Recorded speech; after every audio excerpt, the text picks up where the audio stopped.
Friends, મારી channel ગુજરાતીમાં તમારું ખૂબ ખૂબ સ્વાગત છે। આજે હું તમારા માટે મટકા ચીઝ પાઉંભાજીની રેસીપી લઈને આવી છું, જે લારીવાળા છે, ખૂંચાવાળા ખૂબ જ મોંઘા ભાવમાં વેચતા હોય છે। ઘરે તમે એકદમ આસાનીથી બનાવી શકો છો।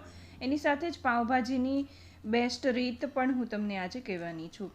તો મેં અહીંયા થોડુંક શાકભાજી લઈ લીધું છે। 1 કપ છે ફ્લાવર, 1 કપ બટેટા લીધા છે, એટલે 2 મીડિયમ સાઇઝના બટેટા છે, 1 કપ રીંગણા લીધા છે, અડધો કપ ગાજર લીધું છે ને અડધો કપ બીટ લીધું છે। આ વેજીટેબલને સારી રીતે ધોઈ અને છાલ કાઢીને નાના પીસમાં કટ કરીને લેવાના છે।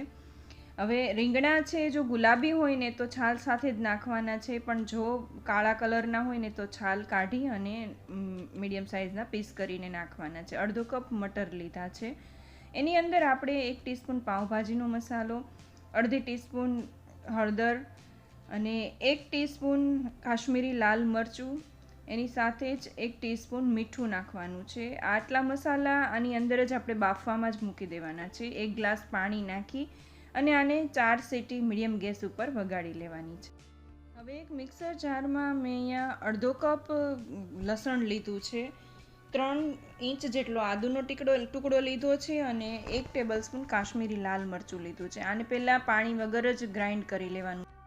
એમાં 1/4 કપ પાણી નાખી અને મીડિયમ થીક એવી પેસ્ટ બનાવીને તૈયાર કરી લેવાની છે। આ પેસ્ટ છે તમારી પાઉંભાજીમાં જાદુનું કામ કરશે। અને આપણે સાઈડમાં મૂકી દઈએ અને આપણે કુકર છે એ ઠંડુ થઈ ગયું છે,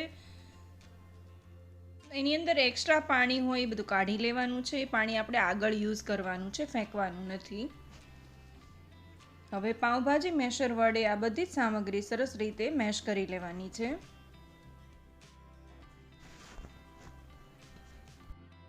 અહીંયા આપણે બાફતી વખતે બીટ અને કાશ્મીરી લાલ મરચું નાખ્યું હતું, એટલે એનો કલર ખૂબ જ સરસ આવ્યો છે। એક પેનમાં આપણે 1/4 કપ તેલ લેવાનું છે। તેલ પાઉંભાજીમાં થોડું સારા પ્રમાણમાં હોય તો જ ભાજી સારી લાગે। 2 ટેબલસ્પૂન જેટલું બટર અહીંયા નાખવાનું છે અને 4 ઓનિયનને મીડિયમ સાઇઝની ઓનિયન હતી, એકદમ ઝીણી સમારીને મેં લીધી છે। હવે પાઉંભાજી સારી બનાવવા માટે આપણે ઓનિયનને ખૂબ સારી રીતે સતળાવા દેવાની જરૂર હોય છે।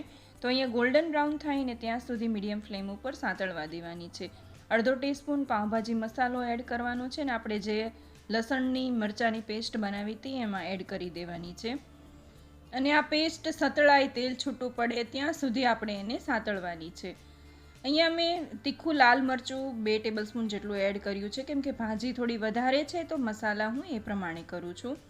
અને વચ્ચે વચ્ચે થોડું થોડું બટર એડ કરતું જવાનું છે। આવી રીતે બટર એડ કરતા જશું ને તો ભાજીનો ટેસ્ટ ખૂબ જ સરસ આવશે। અહીંયા 6 નંગ ટમેટાં લીધા છે, એને પણ મેં ચોપરમાં ચોપ કરીને લીધા છે, તો એકદમ ઝીણા આપણે ચોપરમાં ચોપ કરી લેવાના છે।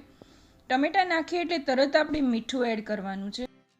1 ટેબલસ્પૂન મીઠું મેં એડ કર્યું છે, તો સ્વાદ પ્રમાણે મીઠું એડ કરી અને આપણે આને 5 થી 7 મિનિટ સુધી મીડિયમ ગેસ ઉપર ચલાવતા પાકવા દેવાનું છે।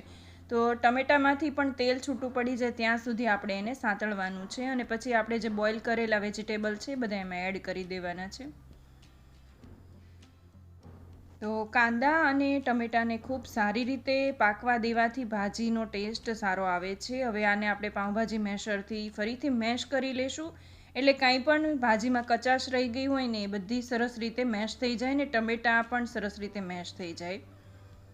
આપણે જે ભાજી બાફતી વખતે પાણી અલગ કર્યું તો એ પાણી પણ આમાં એડ કરી દઈએ અને જો એ પાણી ન વધ્યું હોય અને ભાજીની કન્સિસ્ટન્સી જાળવવા માટે તમે ગરમ પાણી એમાં જેટલું જોઈએ એટલું એડ કરી શકો છો। અહીંયા મેં કુલ્હડ લીધી છે, આવી માટીની કુલ્હડ 10 થી 15 રૂપિયામાં મળી જતી હોય છે આસાનીથી। તો એને આપણે આવી રીતે રીંગણાનો ઓળો શેકવાની ચાળી મૂકી અને એને ગરમ કરવા માટે મૂકી દેવાની છે 10 થી 15 મિનિટ માટે। ત્યાં સુધીમાં આપણે ભાજીમાં પણ રહેલી કસર પૂરી કરી દઈએ। તો કસૂરી મેથી, કોથમીર અને લીંબુ એડ કરી દીધું છે અને 2 ટેબલસ્પૂન જેટલું બટર લાસ્ટમાં એડ કરવાનું છે। 1 ટેબલસ્પૂન જેટલો પાઉંભાજી મસાલો, એવરેસ્ટ પાઉંભાજી મસાલાનો ટેસ્ટ ખૂબ જ સરસ આવે છે, તો જો તમારી પાસે એ હોય તો એ જ એડ કરજો। હવે અહીંયા એક લોખંડની લોઢીમાં મેં તેલ નાખ્યું છે, થોડું બટર નાખ્યું છે, થોડો મસ્તો પાઉંભાજી મસાલો, થોડું લાલ મરચું અને કોથમીર એડ કરી અને હજી એકદમ બટર ગરમ ન થયું હોય ને ત્યાં જ આપણે પાઉં એમાં મૂકી દેવાના છે। તો આવી રીતે આપણે પાઉં પણ તળીને રેડી કરી લેશું।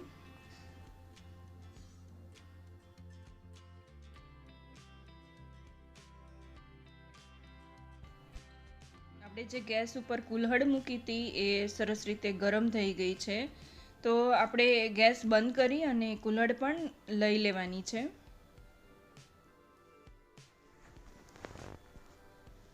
અને ગરમ ગરમ કુલ્હડમાં જ આપણે ભાજી પીરસી દેવાની છે. તો અહીંયા મેં કાંદા ટમેટાનું સલાડ, ખારી શીંગવાળું સલાડ બનાવ્યું છે, એની સાથે મસાલા છાશ છે, જેની સાથે પાઉંભાજી ખૂબ જ ટેસ્ટી લાગે છે. તો આવી રીતે ભાજી કુલ્હડની અંદર એડ કરી દેવાની છે ઉપર સુધી, અને એની ઉપર ચીઝ ખમણી દેવાનું છે.